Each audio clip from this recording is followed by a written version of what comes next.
You're listening to the ESO Network, your station for all things geek.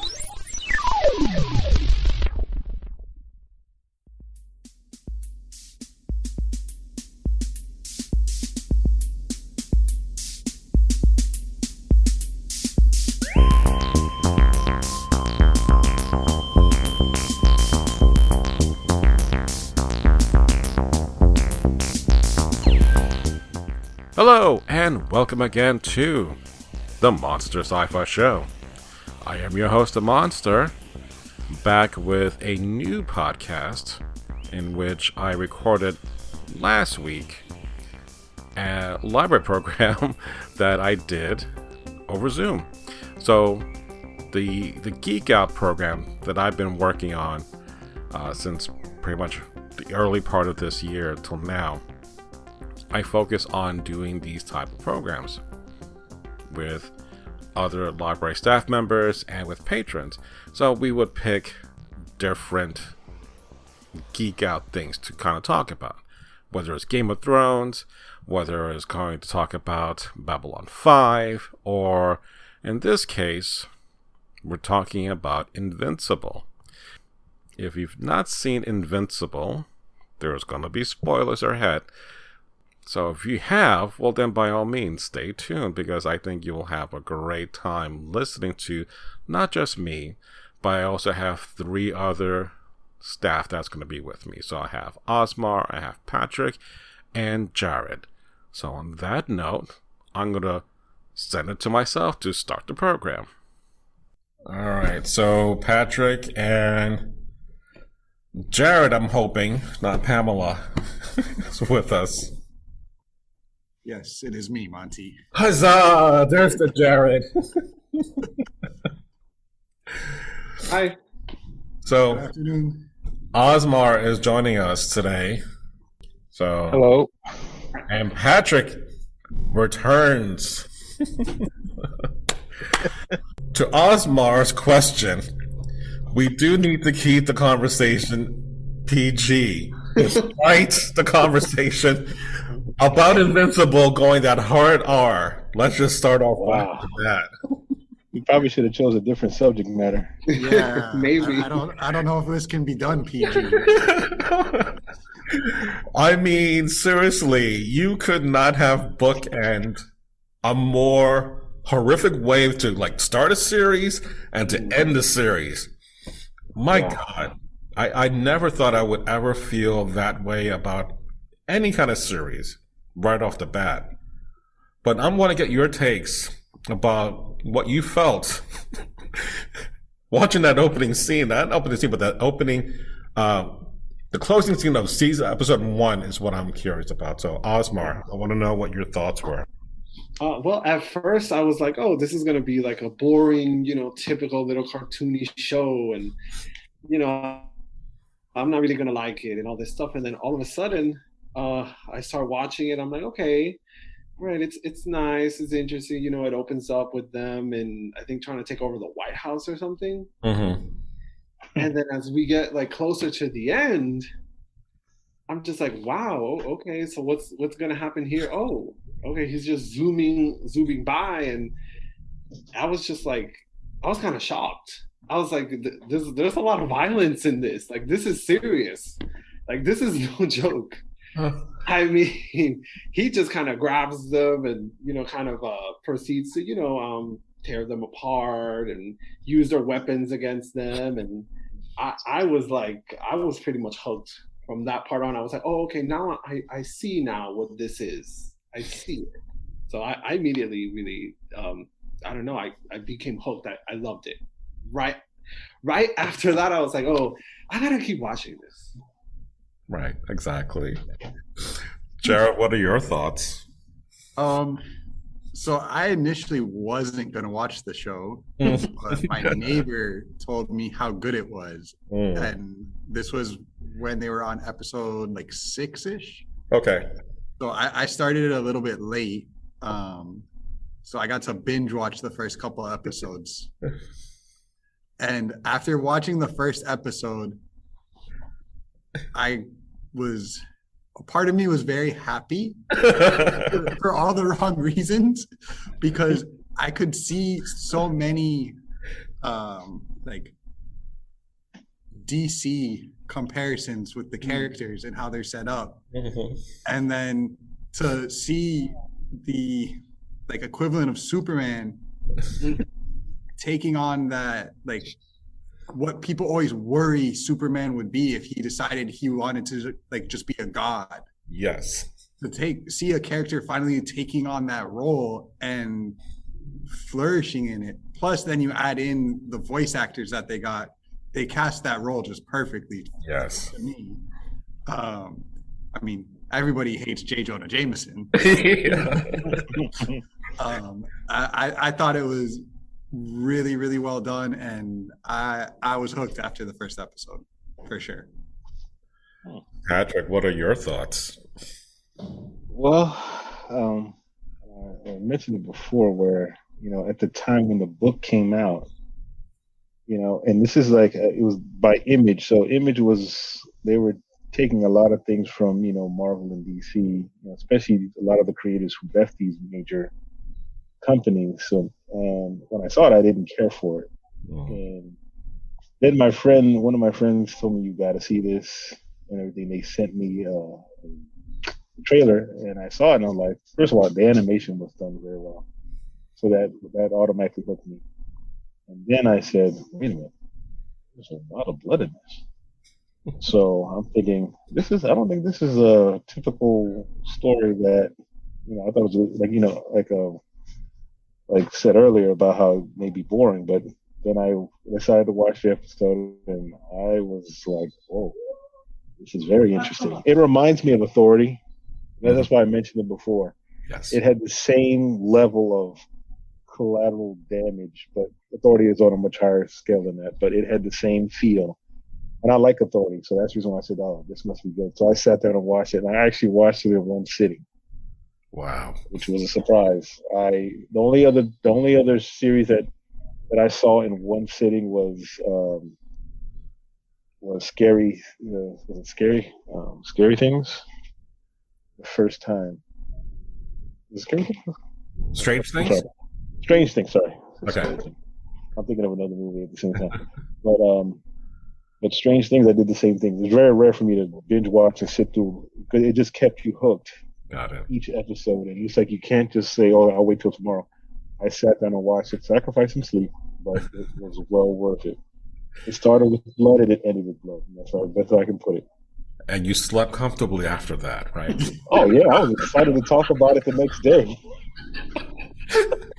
Oh, talk about a bloodlust satisfying ending of a way that I'm like, how that moment in Spider-Man 2 where you have Spider-Man saving the people on the train, and he's like holding back the train with all the webs, whatever, and then they carry him off and they like protect him. Yeah. It's like the complete opposite. I'm holding him. That moment, more so than the scene when Omni-Man takes care of the whole Guardians, the Global Guardians, whatever, I forget the name of the group. Guardians of the Globe. Guardians of the Globe, and took him out. But that subway scene where he holds his head to the subway, I think that is just, I've never seen something like that ever in my life, and on that scale. But to your point, Jared, this is definitely one of those DC's like, look, Batman had that dream in Justice League. He knew this is what's going to happen. So this is like a prelude, Wow, that's an interesting way of putting it. Yeah. So, but my question to you guys, is there room for more superhero shows and movies like Invincible? We have like 23, 24 movies. I forget how many Marvel has, plus TV shows and the DC movies and the CW shows. And, you get to this point, or like The Boys coming on Amazon. That's another crazy one. Right. So I'm like, is there enough room to have an audience? Because I thought, like, when WandaVision blew up on Twitter or on social media, it was a big thing. Memes came out. Falcon and the Winter Soldier to some degree. But Invincible kind of kept quiet. Surprising. I mean, there's all of us, we love it, but it just like, it never felt like it was a lot. Until the last episode. Right. That meme kind of blew up. Yeah. Think, Mark. Think.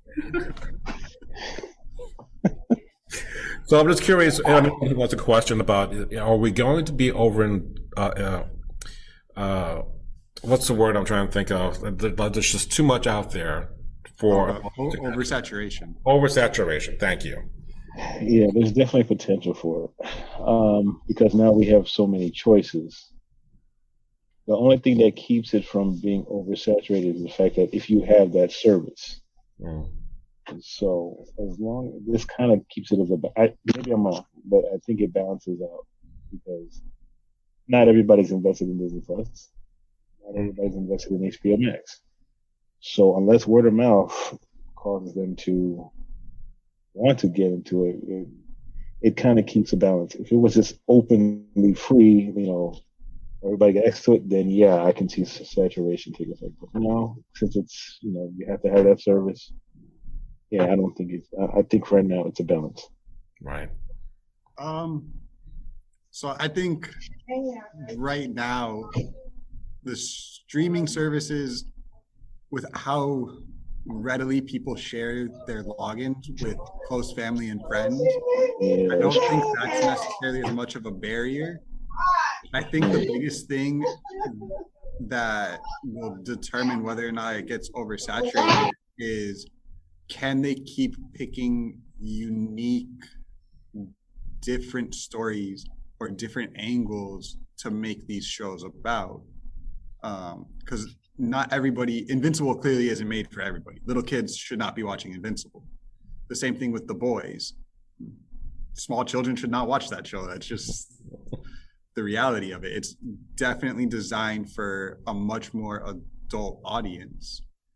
And I think that's where the balance comes into play. Do you have shows that are geared for different demographics as opposed to different streaming services?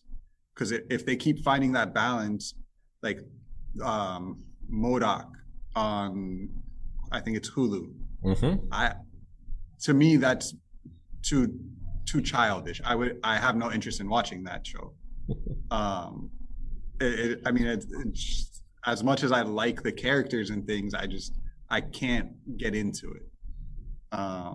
Whereas like a lot of the Marvel shows have found kind of that sweet spot where they appeal to both kids and adults, but then you need something on both ends of that spectrum as well, where it's just for little kids or just for adults.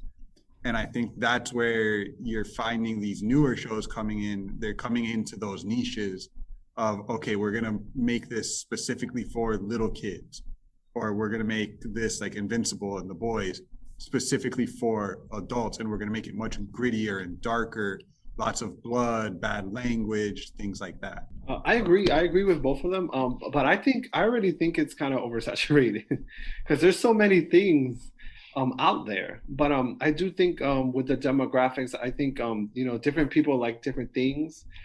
Something like The Boys or like Jupiter's Legacy and things like that.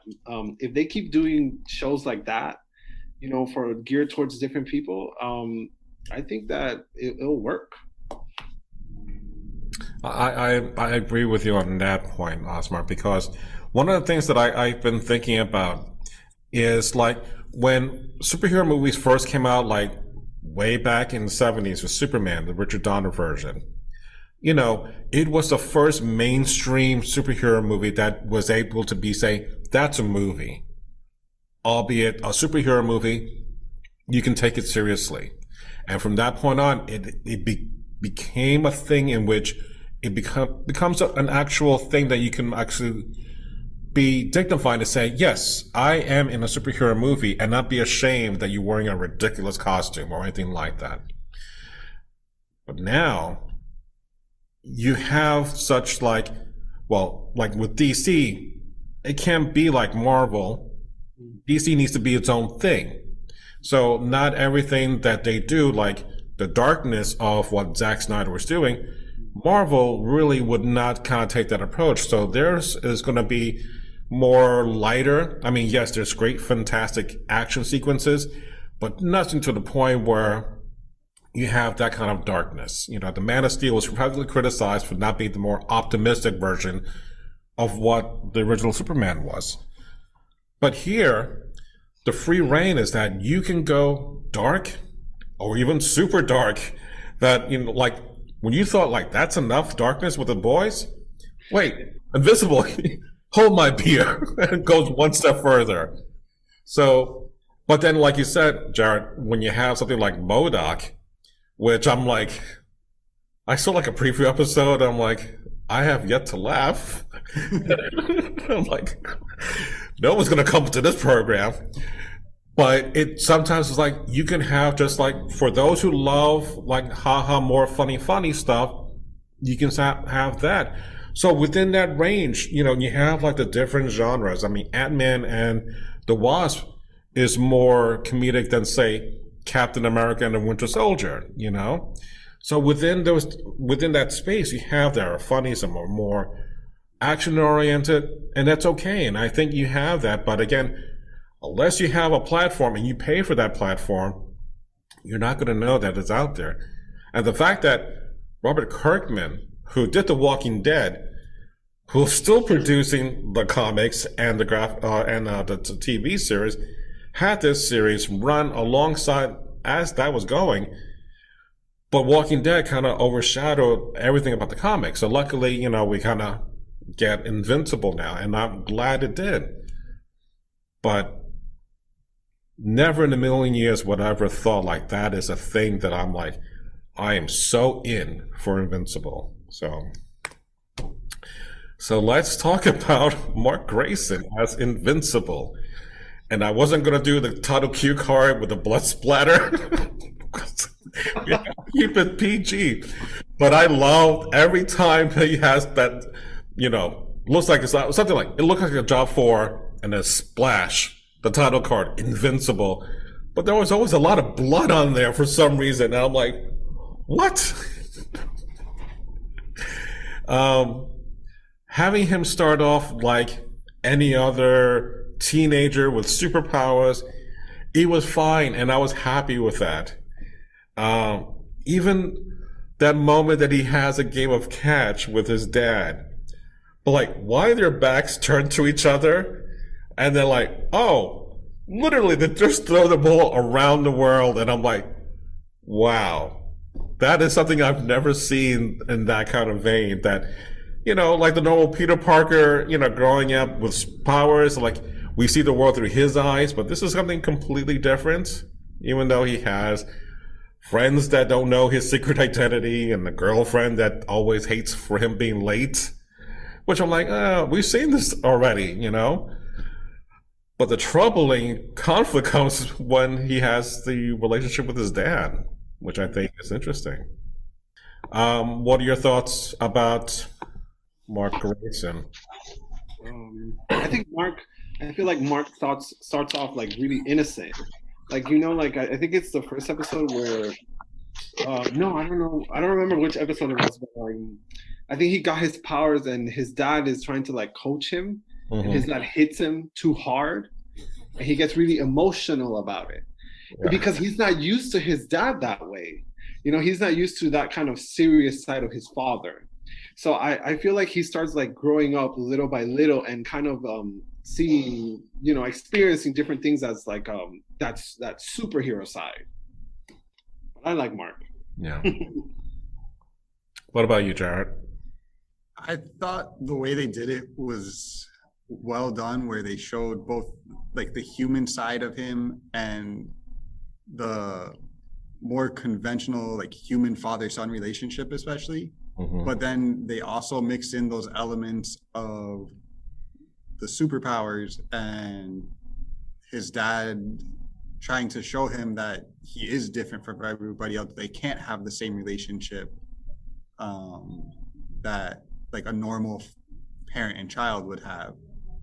and that slowly evolves into something much darker as Omni-Man's character becomes darker and darker, and you can kind of see the like internal conflict that Mark has when his dad says or does certain things that he doesn't necessarily agree with, and him, like any kid, having that conflict of, okay, do I listen to my dad or do I listen to my mom, when they're both telling me kind of contradicting things. Right.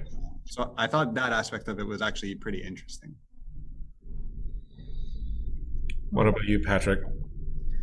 One of the things, after reading so many different books, and it's kind of the typical, I don't know, it just seemed like I've seen this before, but at the same time, I like more Omni-Man's take on it compared to his, like Mark Grayson's. I've seen this played out. The difference with him is the fact that now he has to realize, oh, this is much more than what I expected. But surprisingly, and I had to go back and research and go back and look at some more stories, because like I said, I never read it. And to me, the person that really stood out in this whole thing really is more Omni-Man, because even though you've had stories where if Superman went bad, this is how it could be, but Omni-Man, surprisingly, is, to me, he's more interesting, because for what he stands for and how he has literally two personalities. Where when it comes to before he started revealing who he was or what his true nature was, it was like he seemed like this typical American dad, and sometimes, son, you got to be tough, you got to do this and that. And so he's surprisingly, Mark Grayson is responding the same way what a typical teenage boy would respond. I think my dad is just hard on me and he's just trying to get me ready for the. So it's like you kind of like expect it. But at the same time, it's like Omni-Man is like, you're seeing like father / villain / superheroes. You're getting like multiple personalities in one character. And to me, he's like more he's more the focal point of the story than it is Mark. Mark is just trying to learn how to deal with his dad and his whole outlook in life. As we're segueing to Nolan. Yeah, exactly. Leads it right into this perfect segue. It's interesting that I'm going to just put this out there. I never was that comfortable seeing a superhero with a mustache. Like that happened on Justice League with Henry Cavill and that weird thing. But it was like, why is that a thing with a mustache? And then like the backstory, like all the men of his race also had mustaches, which was like, what? Incomplete facial hair is evil. Everybody knows that, Monty. Thank God I can grow some hair, so I'm covered, so I can pass as one of them. But I've never seen a superhero or in this case, a villain, have a mustache like that. Granted, he looks like J. Jonah Jameson, which is ironic that it's J.K. Simmons anyway, but it's fantastic to see something that's different. So, but yeah, as far as Omni-Man, you're right, Patrick, that he does have that everyday kind of personality that he has, the face that he shows to his wife and to his kids and to the public. He's compassionate when he has to be. When the league, was killed, but there's a completely different side. It's like, how can you take care of the most powerful man? And there's only a handful of weapons you have. One is his wife. The other one is Cecil. And third is going to be Mark. But that's an interesting dynamic that he's able to, like all these years, keep so much of his own history hidden away from his own family that they don't realize who he is. That, I think, is very telling about who he is. But then as we go into his backstory, that's messed up. Actually, I just want to say one thing. Yes. I mean, if you ever read more, like I said, I had to go online and read more about him. His ultimately his story kind of it doesn't. I mean, I don't know how far they're gonna go deep into this, Right. into the story, but he's an interesting character. If to me, and I'll leave it like this: he's a typical Marvel character where they can do some crazy things and go through so many multiple changes, but in the end, he has his moment, and I'll leave it at that. Okay. But the other thing too is like again, the father and son dynamic is even more prevalent because when you get to that point, like I experienced in my own life, where the person that you grew up with would always be telling you how to do things, and there's going to be a time in which you push back and become, you're making your own way in life, and so you have that kind of weird like I'm not yet a man. I'm trying to make my own way, but you have a father who is really. It's almost like the Grey Santini. If you ever see an old Robert Duvall movie, I would put it in those terms. So it's from the 70s.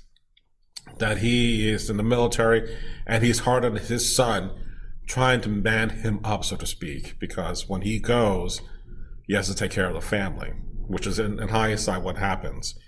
But the son becomes more like the dad at the very end. So it's interesting that that's the thing that normally that's what we would normally believe. He's training him, preparing him so that he can take over, almost literally in that sense of the word, take over, which I find interesting. So one of the cool things that I love are the little nods, especially to DC. There are versions of different heroes. The Aquaman type here, Martian Manhunter. The Wonder Woman with the staff. Immortal is the only one that I remember because he came back. I forgot his name. He was the Red Blur? Flash. I know it's Flash, but the character name on the show. I think it is. Is it the Red Blur? It could be. I may be wrong. Yeah.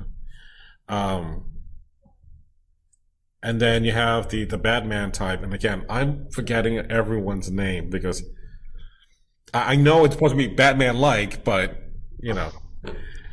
Well, they only last one episode, so technically, none of them doesn't really. Right, exactly. You're not going to be faulted for that. I don't think we're supposed to remember their names. Oh, I think that's why. But yeah, it was kind of cool to see, and it's not just these characters, but there's other characters that are like other combinations of other familiar characters that I was like, okay, exactly what they're referring to without having to call it that, so you can just do that as your own version and make it a new thing. So, but I appreciate, the Guardians for what they were able to do, albeit a short one. But I do want to say one thing. Yes. Like the Immortal, that's basically Vandal Savage. I was kind of. That's a good call. Yeah. How they kind of just made him the leader of a group. So it was interesting how they chose that. Chose him as a character to lead a group, because usually Vandal Savage doesn't. His character type is not one to be with a group. He's usually his own. He'll have people, who he leads, but he doesn't have a group. I thought was interesting. And it's got that full beard too, just like. All right. And then we get the teen team. Not the Teen Titans, the teen team. We don't want to get sued now, boy. But yeah, it's again, I love the teen version of this group. The guy next to Robot, I forgot his name. I thought it was it's not Rex Gambit-like, because he has that kind of kinetic power. But the voice actor, I thought it was The guy from Deadpool. I know. No, his friend. The TJ Miller. TJ Miller. I thought it was him, but it's not. It's a guy altogether different. And I'm just like, Yeah.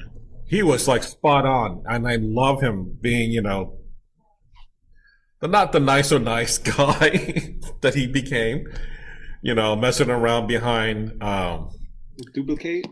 with Duplicate. Oh my God. And that's Rexplode. His name is Rexplode. Rexplode. Thank you, Rexplode. Yeah, with Duplicate. And I'm like, That was fun. yeah, That was. I could see that being a thing. I mean, but I also love Robot too, you know, played by Zachary Quinto. And that's the only one that I kept remembering. It's like, that's Zachary Quinto. That's Zachary Quinto. And then, you know, the team reformed again and they had Monster Girl joining, which I thought is fantastic. I love that character as well. And then I think, is it Adam Eve? Yeah. The one in the middle? Adam Okay. Eve is the one in the middle there. Right. Because I was doing research and I'm like, I somehow went to Wikipedia for the comic section, and then I read something. I'm like, oh, I'm kind of like spoiled myself. But you know that Invincible and her are, you can see there's a relationship forming. You know, it's not really there yet. But again, I really enjoyed the teen team that came to be. So let's discuss any of your favorite moments that come to mind. So I'll leave it up to you guys to talk. Oh, I like the Flaxons. They just kept coming back and coming back. They were like the cockroaches of that thing. They just kept coming back. Yeah. And always being defeated, come back, thousands of views on their end. Yeah, they got a thing to stop aging. Then Omni-Man, I think, woke up from his whatever and just destroyed their homeworld. No. But that was the start. I also like the what's his name? Oh, the one-eyed guy. Yeah, that one is the Seth Rogen, his voice for that character. Oh my God, I forgot his name. I like that. I like that conversation him and like Mark had. He thought it was Earth. Yeah. Or it was Earth. I really like that. I thought that was really fun. And also that weird the weird robots with the one Cyclops. that the guy makes in school when Right, the Cyclops guy that he Yeah. yeah. Yeah, that was messed up. That was really messed up for me. I like the whole that episode, you know. I kind of felt bad for I think William and I guess his partner or whatever, because they completely I mean, poor guy. That's messed up. He was so excited. He was so excited and so ready to go there, and then just man. Yeah. That was messed up. One of my favorite moments was I'm blanking out here. Is it Demon Spawn? Dark Speed. Yeah, I forgot his name, but he Clancy was basically Brown. Yeah, A Clancy Brown. Hellboy version of a detective, which I'm like, Yeah, wow, that is fantastic. I love that. You know, I'm like, you know it's Hellboy, but we're not going to do that. But still, hearing Tom Clancy again and playing that character, I love him. You know, amazing voice. yeah, absolutely fantastic. And then they sent him back. Yeah, You got too close. We're sending you back. You did your job.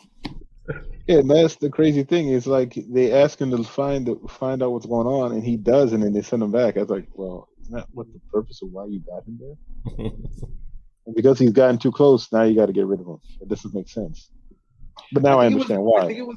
I think it was more because I feel like Cecil knew that he wouldn't let it go. Because if you watch, like, he's really insistent. Like, he's always kind of stalking them, going into their house. So I feel like he sent him back because obviously, you know, Omni-Man is so powerful. If he just kind of confronts him, it's going to just kind of explode and he'll have no control. I mean, not that he did anyway, but, you know. Yeah. but it feels much like he's like more kind of Batman-ish, Like he would know, like he'll like prepare for that day. He has a whole agency to work with, but he'll make sure that he has a way of lining, or, well, let me put it, I would say more Lex Luthor. Let's do that way. Not so much Batman, because Lex Luthor was always against Superman. So in this case, Cecil was always kind of preparing, knowing that you need to get Mark ready, you know, telling his wife, Omni-Man's wife to get, you know, Mark up and running because we don't have much in our arsenal left, you know. So even though, you know, you got the Cyclops army being built, you got the team being upgraded to being the new Guardians, it's still not enough to take down Omni-Man. That is true. So. The one thing I thought was interesting is when they added that there was a that one story where that guy took out one of the gangsters or some criminal organization. It's like they kind of thought that was weird how they had that one side story. Now there could be more to that later on, and I don't know. But I thought that was kind of weird, and for an episode, it was just, I guess maybe it was a teaching episode, but it was just weird how it ended, and then I think it's more about setting up for season 2, that storyline. Yeah. But it reminded me, I don't know if you saw Luke Cage season 2. It ends with Luke Cage kind of running in Harlem, and that felt very akin to that. That he became a new boss, that he was the henchman, so to speak, and then he took out the guy, and he became the new leader. But yeah, I'm happy for everything that I saw on the screen, and I cannot wait. And we got 2 seasons for this, season 2 and 3 that were approved. So I'm like, we're good. We're golden on this. What about you, Jared? Any other favorite ideas or moments you want to talk about? So oddly enough, one of my favorite interactions was Robot when you find out that he's not actually a robot. Yes. Like that kind of side story to me was it. I don't know why, but that one I was just like, oh, I like that. It's an interesting one. And then to have him rejoin the team and be like, oh yeah, I was just lying to you guys the whole time. I'm not actually a robot. Yeah, and he's a clone of Max Splode or something. Yeah. Rex Splode's reaction when he sees him and is like, why do you look like me? Why do you have my face? That whole thing to me was just, it's so borderline absurd. Yeah. At the same time, it was hilarious. But it was also had the kind of Quado from Total Recall vibe, that strange mutant baby that I'm like, oh my god. Oh, but yeah, it's one of those, there's just, I want to rewatch it again. Unfortunately, I ran out of time before today's program, but it's definitely going to be something I'm going to rewatch again. Yeah. So, the thing that I want to talk about is how do we get to here, to this moment? Because again, this is as much blood I can just show without going too much into the visual ugliness that happens, where it's like Omni-Man is doing things to Mark, blaming him for the cause of all the death that he's causing, that Omni-Man's causing, like the building scenario. That he's holding up the building, and he's grabbing the mom is holding the daughter, and the building is it's coming down on it. I mean, you think that he saves the family or the mom, and there's the arm, and that's all there was. It's just the arm, and I'm like, oh my god. And then Omni-Man had the audacity. It's like, this is all your fault, Mark. If you just listen to me, none of this would be happening. And I'm just like, it goes not only super dark, but it goes from worse to obscene abuser, and I just I've never felt that way in just a short span of time in a series. especially in this kind of father-son relationship. Well, Go ahead. that's why I said in the beginning, it's like Omni-Man's more interesting than Mark, because of the fact that he has so many different layers, and throughout this one season, he has shown multiple personalities and multiple. Just totally Yeah. It's like one episode he's one way, and an episode he's another. And then you think that you understand the character, and then it's like, okay, that doesn't make sense. But Mark, you understand. You actually understand Mark from beginning to end. It's Omni-Man is the one that is just there's too many layers. Yeah. And like I said, they just brushed the surface on him. There's way more to him. So that's why I was like, ultimately, I've always wondered who's really this story is about. Is it about him? Yeah. Is it about Mark, or is it really about the dad, or just their, what is Mark is trying to avoid not to become like him, but yet they're kind of playing. Like I said, to me, it's a story about them too. It's not just about Mark. That's from what I gather. Yeah. I also thought too that the mom being not a typical mom, like she actually stood up, like kind of like finding the bloody uniform and kind of confronting Omni-Man about this, and like not really backing down, like that was the one thing that I was impressed with. Like, they're married, but yet she has no powers, but yet she has like this thing about her that he's not going to kind of go past that point where he's going to like injure her like he did to Mark.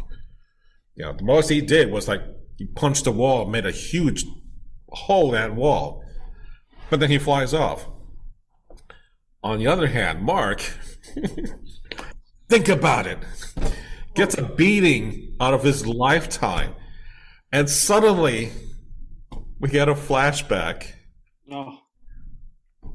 to the baseball game. Oh. It's so cute. I thought that was so sweet. I think he loves Mark. Oh my god. The fact that we see young Mark, and I have like a little gap too, but it's just like it looks. So seeing Mark that way as a little boy and holding, and Omni-Man is there, he's happy, he's cheering for him, and then flash to his teeth being missing almost. That combination of imagery was hard. That, look, I can make another one in 17 years. No, I don't care, and he's just wailing on his son. It was just like, oh, there's just so much is wrong with this series that I love, but I'm like, I can't stop it. I mean, it's like being in an abusive relationship. Right. No matter how many, that's basically what it's. I think like that's how it kind of plays out. But I think the difference in the interactions comes from even what Omni-Man says. He sees Mark as like a potential successor or equal. Mm-hmm. And that's why he's trying to like literally beat it into Mark that he's different and better than everybody else. He even says at one point that yes, he loves Mark's mom, but he, in the grand scheme of things, he doesn't view her as necessarily anything more than the equivalent of a pet. That line, oh my God, that's the worst thing to call your mom. And I think that that's very telling of the difference in the interactions that Omni-Man has with Mark versus the mom, is that he would never like physically strike her because she's not worth his time to do so. Whereas Mark has, in his eyes, the potential to be like him. So that's why he goes to those extremes with Mark. Whereas just the mom's just not worth the effort or the time because she's the equivalent of a pet. Yeah, it kind of reminded me that the moment in Justice League, like when Superman fought against Darkseid. I think it was Darkseid in the animated series. It's like, I'm tired of living in a cardboard world, but I'm always holding myself back. Yeah. But you could take it and start wailing on. Yeah. So that's the kind of feeling that I'm like, it's like the complete opposite. Like, yeah, Superman's really nailing him. To Omni-Man, oh my God, he's really nailing his son. I'm like, it's complete opposites on the spectrum, doing the exact same thing. But my God, I've never felt that way in such a long time. So yeah, I don't know where this is going. Like, I don't want to spoil myself by reading ahead, but we got a ways to go before we get to see season 2. So who's gonna read all the comics? I mean, I'm tempted to order the omnibus if there is one, but at the same time, I'm like you. I'm like, I don't necessarily want to know. That's what ruined The Walking Dead for me. Yeah, is that the show and the comics split too far apart, and it was just now I can't follow either of them. Right, which is a good point you bring up, because one of the criticism was that the comics and the series were alike, right, for Walking Dead. Mm-hmm. And that if you read like the Governor storyline, it's just a matter of time before the series caught up to that. And same thing with Negan, and then the death of a major character by Negan with Glenn, which ironically enough, Glenn is the voice of Invincible, and he has the whole cast of The Walking Dead in his group.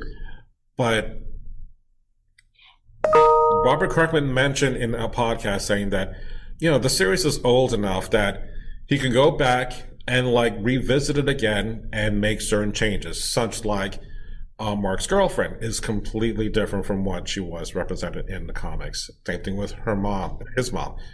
Made her a little bit more stronger and make the cast a little bit more diverse. And then his argument was that was his mindset back then, and looking at it this way, like, no, we should update this to be different, or at least, more reflective, which I'm glad he's willing to do that and not just saying, well, no, that's the way it is. In our reality, we want to have as many eyes, in my opinion, on a property like this, so. But the question is, would you want to stick with one day when you do read it? Do you want that to be the literal translation, or do you want to see a variation of what you read? To be surprised, maybe. I don't know. I'd probably say variation because, like I said, for me since I willfully did not read it back when it came out, I decided to just go online and just get a basic understanding. And then after going through all that, I realized I hope they do a variation, which I think they will do, because there's a lot of story there. And when you really think about it, they can. I mean, if they stick close to the story, this is more than you have to do at least season 4 and 5, and right. Because it's pretty extensive. Even though the whole series is done, it's been done for a couple of years, but there's so much story, and some of the characters will surprise you. So I hope and I think they will do it. They'll have a variation of it, because there's a lot of storytelling, and some characters are more unique than others that they didn't really spotlight too much. Right. So, and they can do a whole lot on Omni-Man. Like I said, to me, he's the most. Him and Robot are the only two that really are the most interesting characters in this whole series. And I'll leave it at that. Okay. I'd like a variation too, but try to stick as close as you can, because I want to see more. I want to see more of what happens to Omni-Man. Where did he go? Where did he leave? What's he doing? So, yeah. I think you have to pick one way or the other. Right. You have to either say we're gonna use the same characters, but it's gonna be a completely different like storyline and character arcs, or we're gonna stick to the source material. Because if you try and pick something in the middle, you're going to alienate both types of fan bases, and you're going to end up where kind of nobody's happy and nobody's going to know what's going on. And I'm hoping that's something that he kind of realizes. It's okay to tweak small things. But I think, like, working on The Walking Dead, at one point he said he had an idea or a concept of how it was going to end for the comics and where it was all going. And then they started making the show, and now, unless he changes the comics, the show and the comics are going to end completely different because certain things have happened. And like I said, like for me, they've tried to keep some things the same, but they've changed so many other things that you don't know which one to follow. Right. And I think they have to be careful not to make too many changes or too many big changes, especially to what people perceive as main characters, because then you're going to wind up with, okay, well, I don't know, should I follow the comics? The comics don't follow the show. The show doesn't follow the comics. There's too many other things for people to spend their time on to kind of be confused by what's going on between two different things that are supposed to be the same. Right. I agree. It's much like the Watchmen scenario, where Zack Snyder did literally a whole visual representation of the graphic novel, almost frame by frame, except the giant squid. If you haven't seen or read, the giant squid does not appear in that version. Although the HBO Watchmen series, the squid does appear, and it makes more sense now, and I'm glad they did that. But it's one of those, is that there's arguments for both.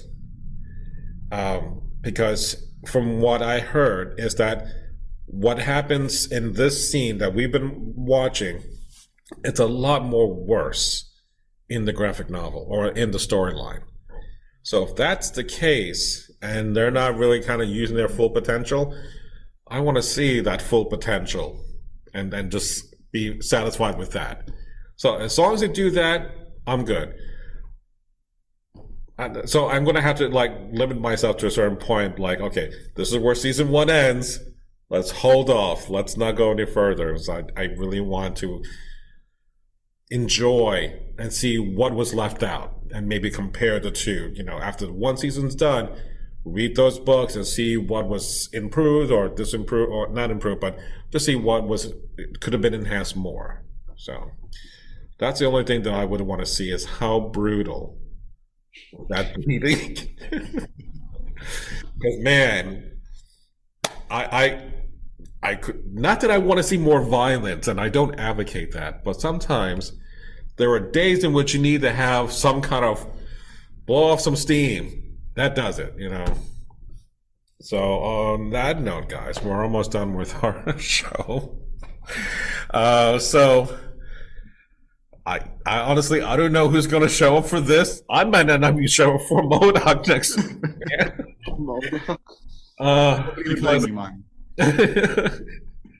And it's weird because Hulu dropped all the episodes on one day. So all of them are available, like less than a half an hour long. So we'll see. But the one that I am interested in is Yasuke. If you remember, well, I might have talked about this. I'm not sure who I talked to about this before. But Yasuke is the first African samurai that Chadwick Boseman was planning to play before he died. Oh, wow. So this anime series is that story. And it's a series. So I really want to see and talk about Yasuke, it's really good. Is it? Okay. Yes. I started watching it on Netflix, but I'm just episode 1, so nobody's. Yeah, I saw episode 1. Nobody. took a fight a couple weeks ago and I binged it on my flight. Okay. So it's good. All right. So at least we have something to look forward to. Not so much no knock.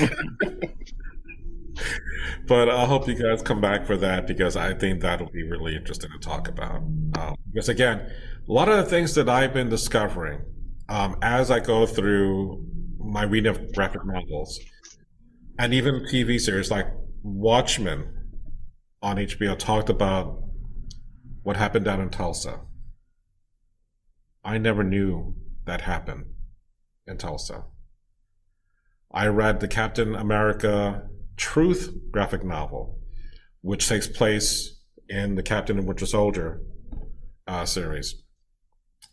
Isaiah makes a reference to the Red Summer.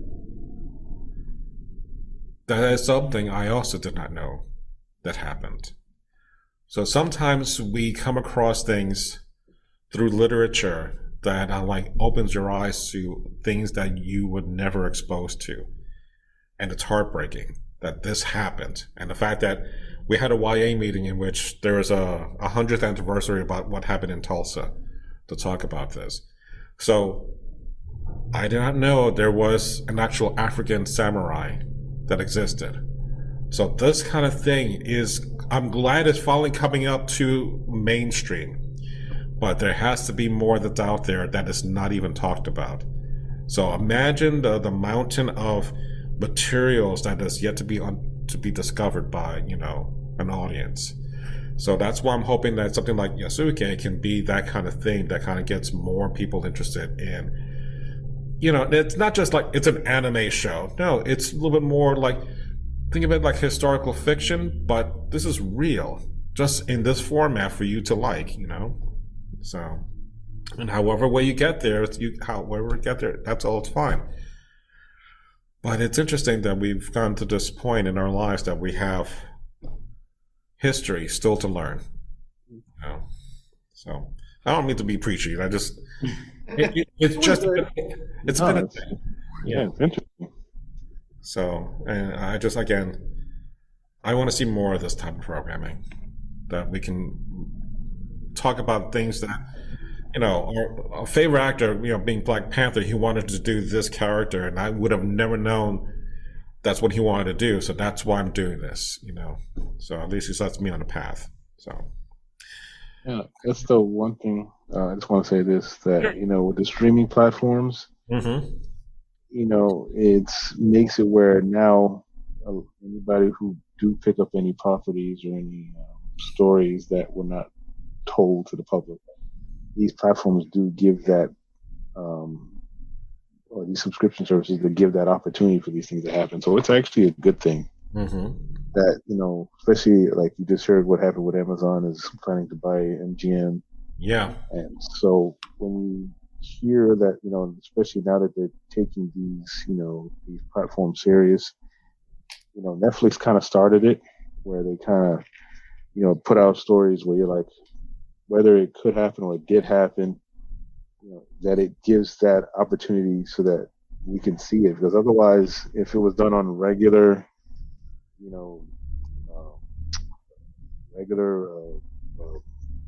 I'm forgetting the word, but anyway, if it was done in the traditional way, we probably wouldn't have seen these.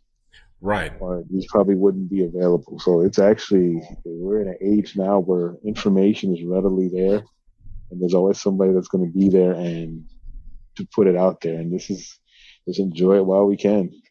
Because I remember, and not to go off on a tangent, but my friend used to have a comic book store. And we used to always, and this was back in the 90s, we used to always talk about, well, wouldn't it be great to have this book if we did this story here? I mean, there's stuff that we all just talked about and have these big debates about. And now, after the 21st century, going into 2000, now we see it. Now they're making this stuff readily available, even to some degree, like what we discussed earlier about saturation. Now we're getting a lot of it, but this is a great time. Enjoy it, and also it educates because, like I said, back then we wouldn't have this. Right. So it's just amazing that more and more you're seeing these things come out. Where at once it used to be dreams, but now they're becoming realities. Great point, Patrick. All right. Any final thoughts, Osmar, Jared? No. Oh, all right. Good. I loved it. Good. Well, I've had a great time as always with you gentlemen. So thank you very much for doing this. I appreciate it more than ever. Because again, if we don't support each other, no one's going to do it. So, but again, great time, and I can't wait to do this again. Definitely. Even if it's Modoc. Oh my God.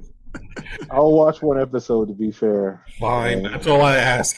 You're braver than I, Patrick. Listen, if I can watch Robot Chicken, which I do like, I mean, I think this is in that same vein, so I'll give it a chance. I mean, Seth Green did produce it, so I'm like, okay. Yeah, we'll I guess maybe this is Marvel's Robot Chicken, I guess. Yeah. I'll watch the trailer. The trailer? I'll give it 2 minutes of my life, and that's it. No more. I'll check it out like that. All right, guys. So, All right. Take care. Have a great Have a good weekend. one. Take Thanks care. again. Bye. Bye-bye. All right, so that's going to be the end of today's podcast, and I hope you had just as good enough time as we did doing our conversation about Invincible. So I'm not sure when I'll be doing the next one. That's going to be not Dune related, because that's the next thing I'm working on. But I'm hoping to get with Mr. Gene and just again coordinate our schedules to the point that we can start doing an actual podcast together. So my apologies. But again, Mr. Gene is going to be on the Dune podcast anyway. So again, Dune Book 2 will be coming out. It might be a little sooner than the end of the month, just because, again, it takes a lot more work to be producing this, because I'm doing it 2 different ways. The strictly audio version of the podcast, and then the enhanced version with the presentation. And that's exactly what I'm going to be doing with Invincible as well. So the presentation that I did, I will also have that on YouTube. So if you're seeing this in your show notes, go back after you listen to this if you want. I will post a link there to my YouTube page, or I'll just link. I just might as well just leave a link to my damn YouTube page. I mean, I got up to 18 subscribers, so I got plenty of room for more. So there you go. So in any case, I have a lot more things that I want to keep on editing. And I still got the Godzilla vs. Kong that I'm almost finished with, so I can't wait to kind of share that with you guys. So again, it's a slow process, but it's also enjoyable to get to this point that I'm almost done with a lot of things. So, but in any case, if you can easily email me at monsterscifishow@gmail.com. You can follow me on the various social networks. So again, feel free to reach out to me at any time. Love to hear from you. Alright, so on that note, thank you for listening to me, to Osmar, to Jared, and to Patrick on the Monster Sci-Fi Show. It's sci-fi from a certain point of view. Good night.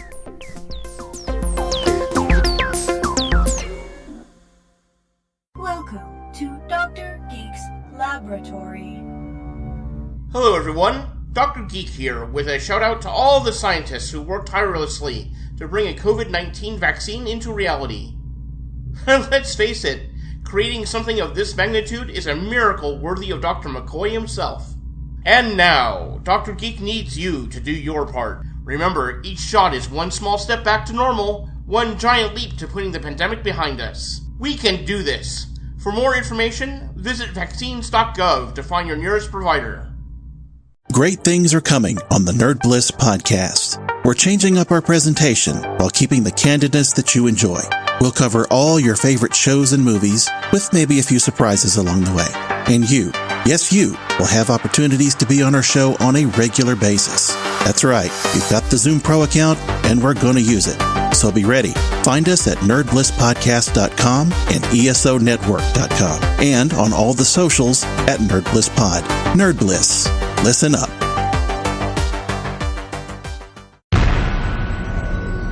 This has been a broadcast of the ESO Network. Be part of the crew and help support our shows by donating to our ESO Patreon or by shopping at the TeePublic store, which can all be found at www.esonetwork.com. The ESO Network, your station for all things geek.